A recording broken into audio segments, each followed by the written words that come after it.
सत साहेब सदगुरु कबीर साहेब अपने कबीर शब्दावली के व्यभिचारिण के अंग में बताते हैं कि जो स्त्रियां चरित्रहीन है, व्यभिचारिण हैं, उनकी 4 पहचान हैं।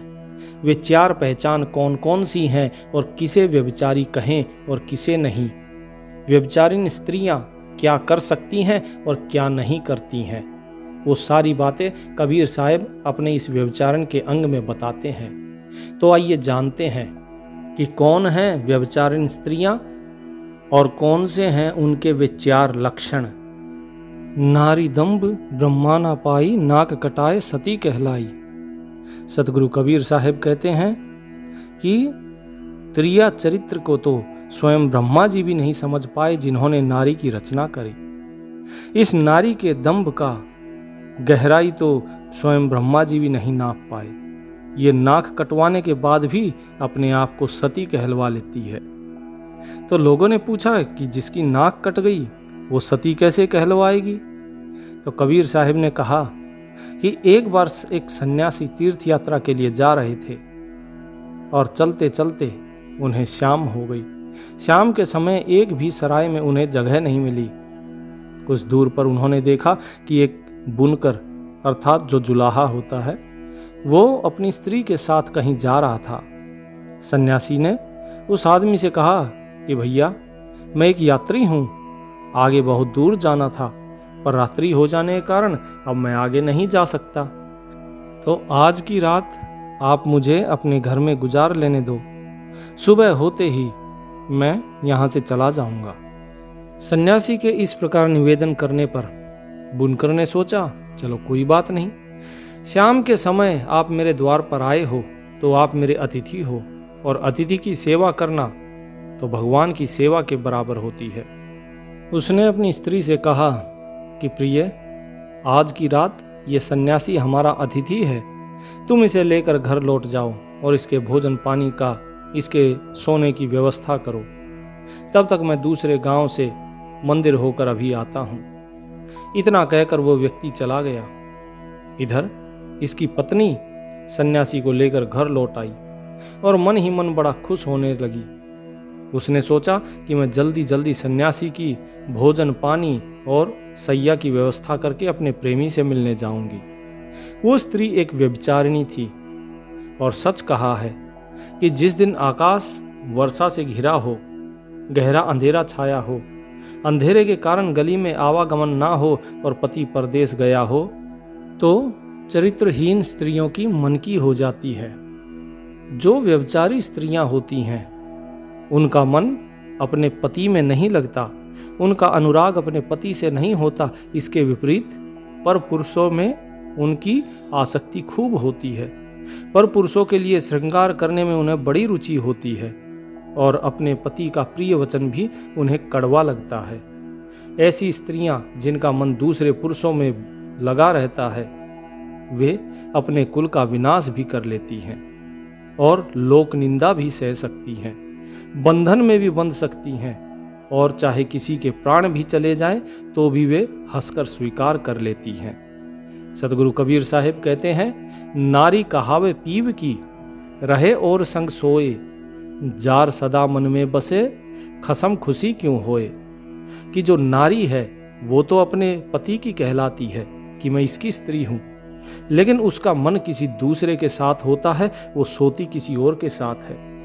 उसके मन में हमेशा जो जार व्यक्ति होता है वो बसा होता है।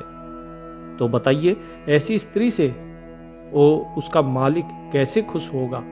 इसी प्रकार जो भक्त उस परमात्मा को छोड़कर और दूसरे देवी देवताओं को पूजता है, तो जरा बताइए परमात्मा कैसे खुश होगा, क्योंकि उसके मन में तो कोई और बसा हुआ है।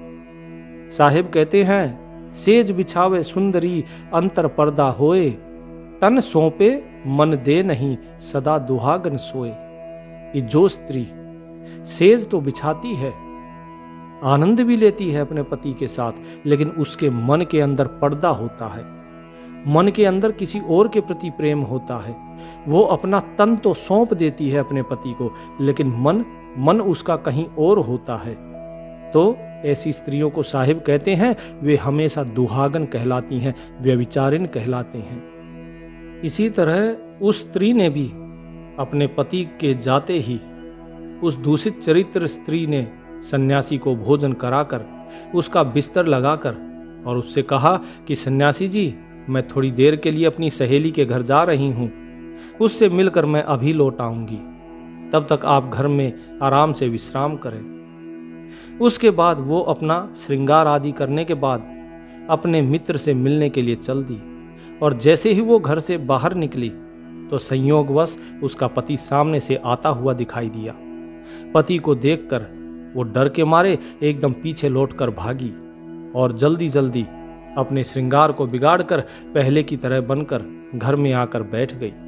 उसका पति नशे में धुत था, फिर भी उसने समझ लिया कि उसकी स्त्री उसे देखकर लौटकर क्यों भागी, और थोड़ी देर पहले तो वो उसे साधारण वेशभूषा में छोड़ गया था, पर इतनी जल्दी ये श्रृंगार करके आभूषण पहनकर कहाँ जा रही थी। वो उसकी कुटिल मनसा को समझ गया था। सदगुरु कबीर साहब कहते हैं, कबीर मन दिया नहीं तन कर डारा जेर, अंतर्जामी लख गया बात कहन का फेर। कि जब स्त्री अपना तन चाहे बेशक पति को दे दे, चाहे वो उसके संतान भी पैदा कर दे, लेकिन अगर उसने अपना मन नहीं दिया, मन से उसे नहीं अपनाया, उसमें दोष दृष्टि रखती है, तो ऐसी पत्नी पतिव्रता नहीं होती। साहिब कहते हैं कि अंतर्यामी लख गया बात कहन का फेर, और जो अंतर्यामी है अर्थात वो मालिक सब कुछ जानता है, वो सबके मन की बात जानता है। और इसी प्रकार जो पति होता है वो पत्नी की बात कहने का अंदाज समझ जाता है कि ये क्या कहना चाह रही है और क्या करना चाह रही थी। नवसत साजे सुंदरी तन मन रही संजोए, पिए के मन माने नहीं तो विडंब किए क्या होए। नव अर्थात 9, सत माने 7, 9 7 16। तो यानी कि 16 श्रृंगार से जब कोई स्त्री सजती है और अपने तन मन को सजाकर वो चलती है किसी और के लिए, तो फिर साहिब कहते हैं कि यदि उसका मन उसके पति में नहीं लगता तो दूसरों के लिए श्रृंगार करने से क्या लाभ होगा। साहिब कहते हैं कि ये बाहर के जो आडंबर हैं ये नहीं, पति को तो तुम्हारा मन चाहिए, तुम्हारे 16 श्रृंगार नहीं चाहिए। इसी प्रकार वो परमात्मा वो भी तभी प्रसन्न होता है जब आप अपना मन उस परमात्मा को सुपुर्द कर दो। खाली तन के 16 श्रृंगार करने से कुछ नहीं होता। तो वो पति जो था वो भी इसी प्रकार उसकी कुटिल मनसा को समझ गया था कि ये मन से कहीं और जा रही थी, ये केवल यहाँ पर तन से तो है लेकिन मन इसका कहीं और है। क्योंकि उसकी शिकायत पहले भी वो लोगों से सुन चुका था, तो उसने घर में घुसते ही क्रोध भरी नजरों से उसे देखते हुए पूछा कि तू इस समय कहाँ जा रही थी। पत्नी कहने लगी, कैसी बात करते हो, मैं भला कहाँ जाऊंगी, लगता है शराब के नशे में तुम्हारी आंखों को धोखा हो गया है। पति बोला, कुलकलंकिनी, तुम्हारे लोग अपवाद को मैं बहुत दिनों से सुन रहा हूं, इतना लोकापवाद चल रहा है और तुझे किसी भी चीज की शर्म नहीं। आज मैंने तुझे अपनी आंखों से जाते देख लिया, अब मुझे पूरा विश्वास हो गया है कि तू मेरी आंखों में धूल झोंक कर किसी और से मिलने जाती है। आज मैं तेरा अच्छा इलाज करूंगा। इतना कहकर उसने यानी कि जो बुनकर था उसने अपनी स्त्री को डंडों से पीटा और उसे घर के खंबे से बांधकर खड़ा कर दिया। नशे में धुत होने के कारण वो भी जाकर सो गया। अब इधर उसकी एक सहेली रूपा आती है। जब उसने उसके पति को शराब के नशे में सोता हुआ देखा तो मौका पाकर वो अपनी सहेली से मिली और बोली कि सखी, देवदत्त जो तुम्हारा मित्र है तुम्हारी प्रतीक्षा कर रहा है, तुम शीघ्र उसके पास जाओ, वो बहुत गुस्से में है। तो दुष्ट स्त्री कहने लगी, सहेली बात तो तुम्हारी ठीक है, पर मैं इस समय कठिन बंधन में जकड़ी हुई हूं, इसने मुझे बांधा हुआ है, मैं वहां कैसे जा सकती हूं।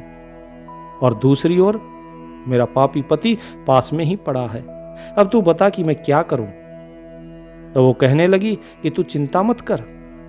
उसकी सहेली कह रही है इस दुष्ट स्त्री को कि तू चिंता मत कर, तेरा पति शराब के नशे में धुत है, ये सुबह से पहले नहीं जागेगा। मैं एक काम करती हूं कि तेरा बंधन खोल देती हूं और तेरी जगह मैं बंद कर खड़ी हो जाती हूं। तू अपने मित्र से मिलकर शीघ्र आकर मेरा बंधन खोल देना, समझ गई? तो बोला कि ठीक है, समझ गई। तो उस सहेली ने ऐसा ही किया। तो कबीर साहब कहते हैं, व्यभिचारन व्यभिचार में 8 पहर होशियार, कहें कबीर पति वर्त बिन क्यों रीझे करतार। कि जो व्यभिचारिण स्त्री होती है वो 8 पहर हमेशा होशियार रहती है, बड़ी चालाक होती है, क्योंकि उसे व्यभिचार करना होता है। और साहिब कहते हैं कि बिना पति व्रत के वो परमात्मा कभी प्रसन्न नहीं होता। यानी कि जब तक आप अपने मन को नहीं सौंपोगे अपने पति को, तब तक पति प्रसन्न नहीं होगा। और इसी प्रकार जो भक्त है, वो भक्त जब तक अपना मन नहीं सौंपेगा उस मालिक को, तब तक वो करतार, वो मालिक, वो प्रसन्न नहीं होगा। तन से कितना ही भजन कर लो, यदि मन से नहीं किया तो कोई लाभ नहीं है। साहिब कहते हैं, कबीर जो कोई सुंदरी जान करे विविचार, ताहि न कबहु आदरे परम पुरुष भरतार। कि जो कोई सुंदर स्त्री जानबूझकर व्यभिचार करती है, विवाह होने के बाद भी वो अपने मन से पति की नहीं होती, केवल तन से होती है, तो साहिब कहते हैं ऐसी स्त्री का कहीं आदर नहीं होता। ऐसी स्त्री कभी भी अपने पति के मन को नहीं भाती है। और इसी प्रकार जो भक्त जानबूझकर, उसे पता है, उसे गुरु ने ज्ञान दिया कि भाई तुम उस एक मालिक को भजो, और फिर भी अगर वो आन देव की पूजा करता है, किसी और देव को भजता है, तो उसका कहीं आदर नहीं होता, वो अपना जन्म ऐसे ही गंवा देता है। तो साहिब कहते हैं वो परम पुरुष जो भरतार है, जो सत्पुरुष है, वो कैसे तुम्हें प्रेम करेगा, क्योंकि तुमने अपना मन तो उसे दिया ही नहीं है। तो उस कुटिल स्त्री की जो सहेली थी, उसने अपनी सहेली को खोल दिया और स्वयं वहां पर बंध गई, वहां पर खड़ी हो गई, और वो चली गई अपने मित्र के पास। अब जब उसका शराबी पति नींद से जागा तो नशा कम हुआ, नशा कम हुआ, उसका गुस्सा भी कम हुआ। वो कहने लगा, देख आज के बाद तू बाहर जाना छोड़ देगी और मुझसे कठोर वचन बोलना भी छोड़ देगी। अगर तू ऐसा करेगी तो मैं तेरा बंधन खोल सकता हूं। पर उस बेचारी को क्या मालूम था कि जिससे मैं बंधन खोलने की बात कर रहा हूं वो मेरी स्त्री नहीं है, बल्कि वो तो उसकी सहेली है। और आवाज पहचाने जाने के कारण उसको, सहेली को ये लगा कि कहीं अगर मैं बोलूंगी तो ये आवाज पहचान लेगा, तो उसने भी कोई बात का जवाब नहीं दिया।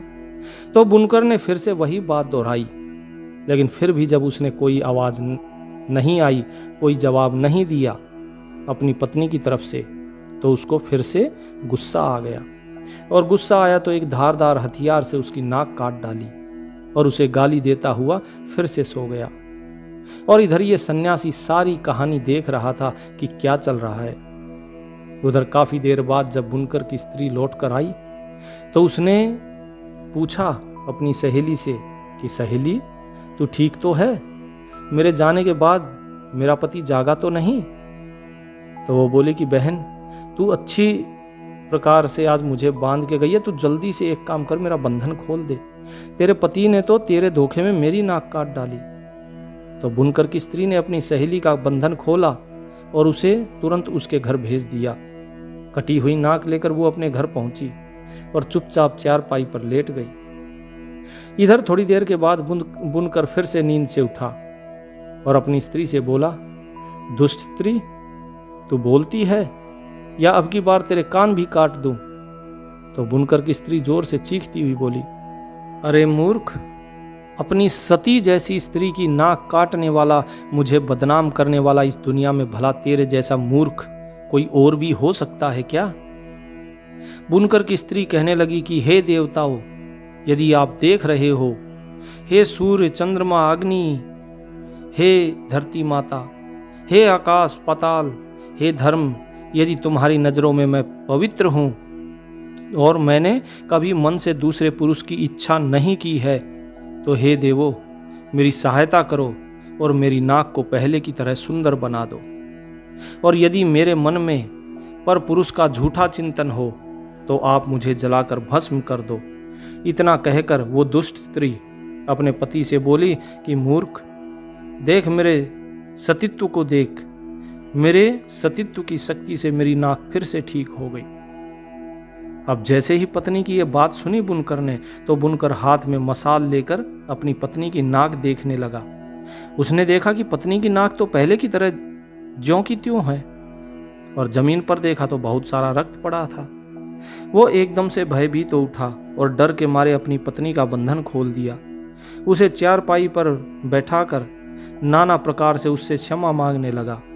वो इसे चमत्कार समझकर अपनी स्त्री को देवी की तरह बातें करने लगा और देवी की भांति उसे समझने लगा। परंतु इस रहस्य की बात को तो सन्यासी भली भांति समझ रहा था, जो उस रात बुनकर के घर में रुका हुआ था। वो सन्यासी पूरी रात जागकर उनका यही तमाशा देखता रहा और सोचने लगा कि त्रिया चरित्र की लीला कोई नहीं समझ सकता। स्त्रियां हंसते हुए पुरुष के साथ समय देखकर हंसती है और रोने वाले के साथ रोती हैं। जो उन्हें पसंद नहीं है उसके साथ मीठी मीठी बातें करके उसे अपने वश में रखती हैं। ऐसी स्त्रियों की बातों में अमृत होता है और मन में विष भरा होता है। कहते हैं कि कामी पुरुष अल्प सुख के लिए फंस जाता है स्त्री की बातों में और भंवरों की तरह कमल का रस लेता है और बाद में अपने ही हाथों से अपनी छाती और अपना माथा पीटता है। ये सब सोचते सोचते सन्यासी की रात भी बड़ी मुश्किल से कट पाई। उधर जो इस स्त्री की सहेली रूपा थी, वो नाक कटवा कर घर पहुंच गई थी। उसने सोचा कि रात तो कट गई, अब मैं अपने पति को क्या जवाब दूंगी, कौन सा ये यत्न करूं कि जिससे ये भेद उजागर ना हो। और वो ये सब सोच ही रही थी कि इतने में उसका पति, जो काम की तलाश में राजा के महलों में गया था, सुबह सुबह लौट कर आया और लोगों की हजामत बनाने के लिए उसने पेटी मांगी कि हजामत की पेटी दे। परंतु उसने क्या किया, उसने अपने भेद को छुपाने के लिए, वो पहले से तैयार बैठी थी, उसने पेटी में से एक छुरा निकाल कर फेंक दिया और बाकी की पेटी अपने पास रख ली। जब एक छुरा उसने अपने पति को दिया तो उस पति ने देखा कि अरे एक ही छुरा दिया। उसने वो छुरा वापस अंदर फेंक दिया और कहा, ये छुरा नहीं, पेटी में रख के मुझे पूरी पेटी दे। अब उसे मौका मिल गया। उसने कहा, अरे तुमने जो छुरा फेंक कर मारा वो मेरी नाक पे लगा, मेरी नाक कट गई। वो नाक पकड़कर चिल्लाती हुई घर से बाहर आकर चीखने लगी और कहने लगी, देखो मेरे पति ने मेरी नाक काट दी, मुझे बचाओ। इस दुष्ट ने मुझ जैसी सतवंती नारी में ऐसा क्या देखा कि इसने मेरी नाक काट दी, इसने मुझे कलंकित कर दिया। अब क्या था, स्त्री के रोने की आवाज सुनकर राजा के सिपाही दौड़े दौड़े आए और उस नाई को पीटते हुए राजा के दरबार में ले गए और बताया कि महाराज, इस नाई ने बिना कसूर अपनी स्त्री की नाक काटी है, इसे कठोर दंड दिया जाए। राजा ने नाई से पूछा कि क्या तुम्हारी स्त्री ने कोई अपराध किया जो तुमने उसकी नाक काट दी? क्या वो किसी परपुरुष को चाहती है? क्या वो किसी परदेसी के साथ बातचीत कर रही थी? क्या इसने कोई चोरी की है? साफ साफ बताओ। राजा के पूछने पर वो कुछ नहीं बोला। नाई बोलता भी क्या, क्योंकि वो तो देख रहा था कि मैंने तो छुरा वैसे ही फेंका था, इसकी नाक पर लग गया, इसकी कोई गलती तो थी नहीं। अब उसको चुप देखकर राजा ने समझ लिया कि भाई इसने बिना अपराध अपनी पत्नी की नाक काटी है, क्योंकि कहते हैं कि पाप कर्म करने वाला मनुष्य अपने कर्म से डर जाता है, उसके चेहरे का रंग और आवाज बदल जाती है, वो नजर मिला के बात नहीं कर सकता और उसके चेहरे का तेज उड़ जाता है। तो जिसके माथे पर, जिसके मुंह का रंग फीका पड़ गया हो, माथे पर पसीना आता हो, जिसके पैर लड़खड़ाते हो चलते समय, जो भर्राई हुई आवाज में बोलता हो, जो नजर झुकाकर बात करता हो, ये दोषी होने के लक्षण है। राजा ने नाई को सूली पर चढ़ाने का आदेश दिया। राजा के सिपाही बेचारे निर्दोष नाई को सूली पर चढ़ाने के लिए ले जाने लगे। उधर उसी सन्यासी ने जब देखा कि आज एक बेकसूर नाई स्त्री के झूठे आरोप के कारण मारा जा रहा है, तो वो अपने आप को नहीं रोक पाया। वो एकदम से भागता हुआ राजा के दरबार में पहुंचा और बोला, महाराज, अन्याय हो रहा है, ये गरीब नाई बिल्कुल निर्दोष है। अब सन्यासी ने बुनकर के घर वाली पूरी घटना राजा को सुना दी।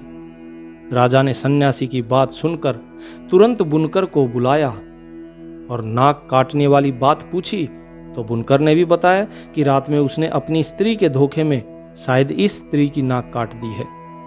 राजा ने नाई को तो छोड़ दिया, बुनकर और नाई की स्त्री के नाक कान काटने के आदेश जारी कर दिए, क्योंकि बुनकर की जो स्त्री थी वो व्यभिचारिणी थी और नाई की जो स्त्री थी उसने उसका साथ दिया। लेकिन कहते हैं ब्राह्मण, बालक, स्त्री, तपस्वी और रोगी, इन पांचों को मृत्युदंड नहीं दे सकते। इसलिए राजा ने उन दोनों के कान और नाक कटवाकर उन्हें छोड़ दिया। सन्यासी भी सोचने लगा कि किसी निर्दोष की जान बचा देना यह भी किसी तीर्थ से कम नहीं है। जैसी करनी वैसी भरनी।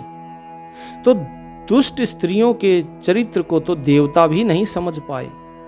आप देखिए आजकल का जो माहौल है, उस माहौल में क्या हो रहा है, यही तो है।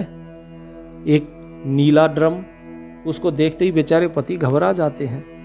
कोई अपने पतियों के 32 टुकड़े करके फ्रिज में रखे हुए है, अपने प्रेमी के साथ मिलके पतियों को मार देते हैं। इस प्रकार के बहुत से केस आपको सुनने को मिलेंगे। ये सब कुछ व्यभिचारिणी स्त्रियों का ही काम है। तो इसीलिए हमेशा सतर्क रहिए, क्योंकि स्त्री से ज्यादा पुरुष को सतर्क रहने की आज के समय में जरूरत है।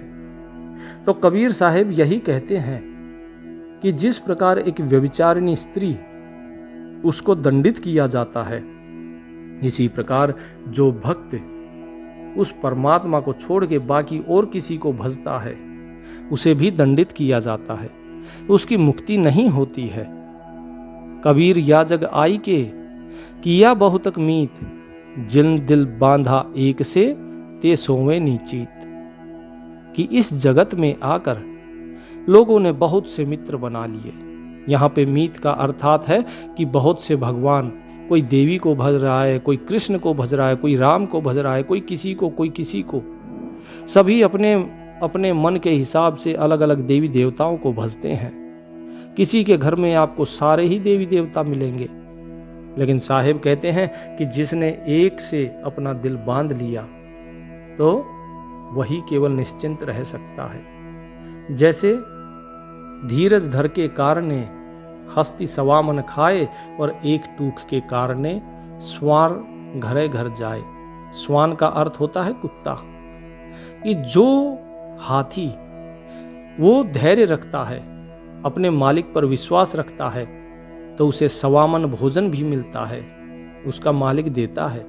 लेकिन कुत्ते का कोई एक मालिक नहीं होता, वो भागता रहता है कभी इस द्वार कभी उस द्वार, एक एक टुकड़े के लिए। तो यही काम व्यभिचारियों का है। व्यभिचारी केवल स्त्रियां ही नहीं, पुरुष भी व्यभिचारी होते हैं। और ये बात दोनों के ऊपर लागू होती है, किसी एक के ऊपर नहीं। जो भक्त कहते हैं कि जो भक्त केवल एक परमपिता परमेश्वर को ध्याता है, उसे फिर किसी और की चिंता करने की जरूरत नहीं है, क्योंकि उसका एक मालिक है। वो उसे बचाएगा, वो उसके हर कष्ट से उसको बचाएगा, वो उसका उद्धार करेगा। तो साहिब कहते हैं कि एक जाननिया ना जानिया तो बहु जाने क्या होए। एक से सब कुछ होत है और सब से एक न होए। एक साधे सब सधे, सब साधे सब जाए, माली सींचे मूल को फूले फले अघाए। कि जो व्यक्ति केवल एक उस मालिक को जानता है, एक मालिक को जान लेने के बाद और किसी की जरूरत नहीं होती, क्योंकि वही फिर तुम्हारा भरण पोषण सब कुछ करता है। एक मालिक रखो। और जिस प्रकार एक माली होता है, माली हर एक पत्ते को पानी नहीं देता, वो केवल जड़ को पानी देता है। और जब मूल में पानी जाता है, जड़ में पानी जाता है, तो अपने आप सभी पत्ते वो हरे भरे रहते हैं। लेकिन यदि वो एक एक पत्ते को पानी देगा तो क्या कहते हैं साहिब, एक कै साधे सब सधे और सब साधे सब जाए। यानी अगर सभी को एक एक को पत्ते को आप पानी दोगे तो सारे पत्ते सूख जाएंगे। तो सभी कहाँ से पल्लवित होते हैं, पुष्पित होते हैं? पोषण कहाँ से होता है पत्तों का? जड़ से। सीधा पत्ते में पानी देने से कोई लाभ नहीं है। इसी प्रकार देवी देवताओं की पूजा से कोई लाभ नहीं है। आप केवल एक ईश्वर की पूजा करो, सभी देवी देवताओं का पोषण वहीं से होता है। तो व्यक्ति को चाहिए कि एक के प्रति कर्मठ रहे, एक मालिक को ही जाने और उसी को पहचाने, उसी के प्रति अपना सम्मान, अपना प्रेम, अपनी श्रद्धा, अपना विश्वास बनाकर रखे। अन्यथा सब साधे सब जाए। इधर उधर अलग अलग को सबको साधने चलोगे तो सारे चले जाएंगे, फिर तुम्हारा कल्याण नहीं हो पाएगा। लेकिन ये ज्ञान आपको मिलेगा साधुओं की संगत में। साधुओं की संगत में रहकर जब मन लगाओगे साधुओं में, संतों में, तभी ये ज्ञान मिल पाएगा। साहेब कहते हैं, मन दिया कहीं और ही तन साधन के संग, कहें कबीर कोरी गजी कैसे लागे रंग। कि जिस प्रकार मन इस संसार में विचरण कर रहा है, लेकिन ये शरीर ये साधुओं के बीच में बैठा है, तो उसका ज्ञान जो है, जो सत्संग का ज्ञान है, संतों का ज्ञान है, वो तुम्हारे अंदर कैसे समाएगा? उनका रंग तुम्हें कैसे लगेगा? तुम तो कोरे के कोरे ही रह जाओगे, क्योंकि तुम्हारे मन के अंदर ज्ञान जाना चाहिए था। तन ज्ञान ग्रहण नहीं करता, ज्ञान तो मन ग्रहण करता है, और मन संसार को दे दिया, तो फिर कैसे बात बनेगी? मुख से नाम रटा करे निस्दिन साधन संग, कहू दो कौन कुफेर से नाहिन लागत रंग। कि मुख से रोजाना नाम रटते हैं और दिन रात साधुओं के संग में रहते हैं, लेकिन फिर भी जो व्यक्ति का मन है ये गलत कार्य करता है, कुफर करता है, पाप करता है। इसका मन तो पाप में लगा हुआ है। केवल तन को चाहे दिन रात आप साधुओं के बीच में रखो, तन से जीभ से रोजाना नाम जपते रहो, उससे लाभ नहीं होगा। आपके ऊपर सत्संग का रंग नहीं चढ़ेगा। तो इसलिए साहिब कहते हैं कि मन से जो नाम है वो मन से जपो, साधुओं के साथ मन से बैठो और पाप से मन हटा के सत्संग में मन लगाओ, तभी कल्याण होगा।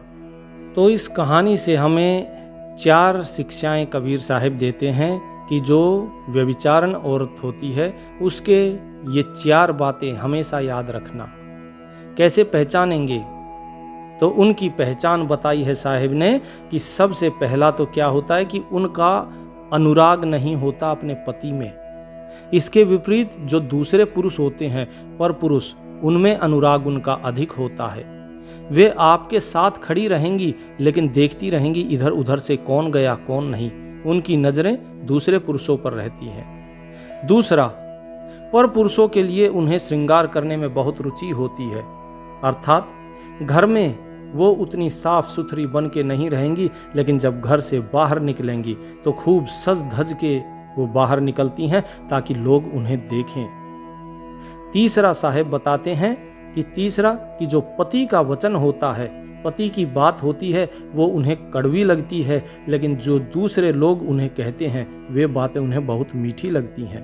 पति अगर सही बात कहे तो वो भी उन्हें बुरी लगती है, जबकि बाहर कोई भी व्यक्ति अगर उसे गलत बात भी कहता है वो भी उन्हें अच्छी लगती है, वो उस बात को बहुत जल्दी मान जाती हैं। और चौथी और अंतिम बात है कबीर साहिब ने जो बताई कि जो दूषित चरित्र की जो औरत होती है वो अपने कुल का विनाश भी देख सकती हैं, लोक निंदा भी सह सकती है, बंधन में भी बंध सकती हैं, और अगर किसी के प्राण भी चले जाए तो भी वो हंसकर स्वीकार कर सकती हैं, जैसा कि आजकल हम देख भी रहे हैं। तो यदि ये 4 गुण आपको किसी भी स्त्री में अगर दिखाई देते हैं तो समझ लीजिए कि वो व्यभिचारिणी स्त्री है। तो ऐसी स्त्रियों से हमेशा बचकर रहना चाहिए, ऐसी स्त्रियों से सावधान रहें। सत साहिब।